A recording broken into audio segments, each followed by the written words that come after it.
Hola, yo me llamo Pablo y con mi compañero vamos a hablar sobre el texto de Steinman que se titula El saber didáctico y la práctica docente.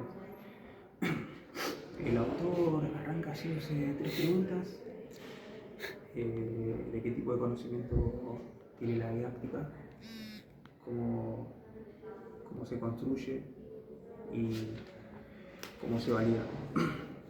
Básicamente quiere entender el autor Steinman de qué se trata la didáctica y de qué tipo de saber produce.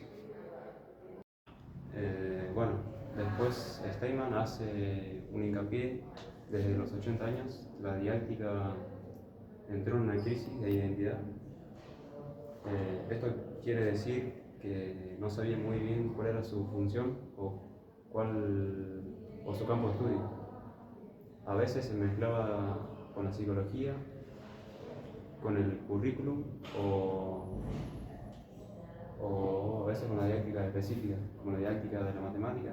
Entonces, muchos no se preguntaban si la didáctica general todavía tenía sentido o ya no.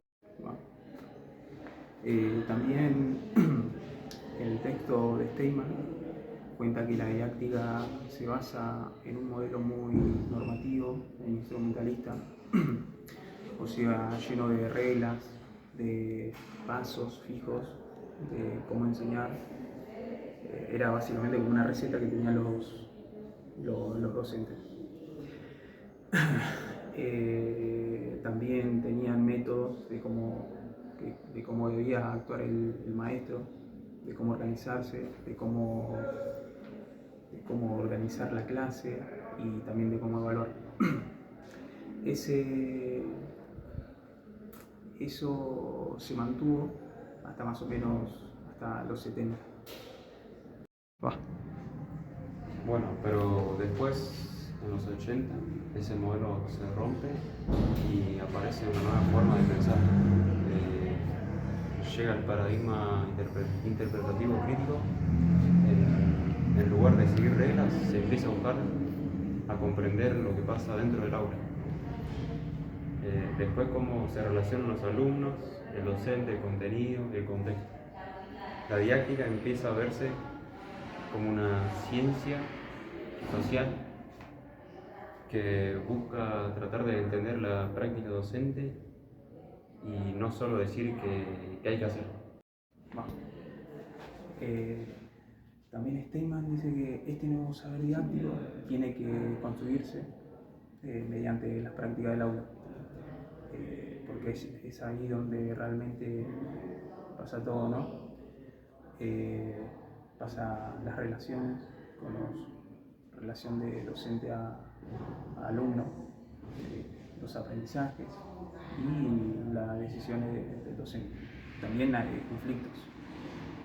Entonces, el desafío es poder analizar lo que pasa dentro de la clase, dentro del aula, pero también propone Steinman ideas o estrategias que sirvan para mejorar esa enseñanza. Bueno, en la parte final, Steinman vuelve a hacer hincapié al tema del método. Durante un tiempo empieza a hablar sobre el método que parecía algo viejo o prohibido, pero él dice que no hay que dejar de usar esas palabras. Bueno, el autor explica que cada docente tiene que construirse con su propio método según esas tres cosas: son el contenido que enseña, los alumnos que tiene y las intenciones o valores que guían cada enseñanza. O sea, no hay un método único, sino que cada clase y cada grupo son distintos. El docente tiene que adaptarse. ¿Listo? Sí. Bueno, en resumen, el texto de Steinman muestra cómo la didáctica cambió durante el tiempo. Pasó a ser algo lleno de normas, métodos, etc., a una mirada más reflexiva, social, y que pueda interpretar a los alumnos. Hoy el saber didáctico se construye a partir de qué pasa en el aula, también como la trayectoria del docente, analizando, interpretando, como dije antes, y también proponiendo maneras de mejorar dentro del aula. La idea es unir la teoría con la práctica siempre, o sea, pensar también antes de actuar como docente.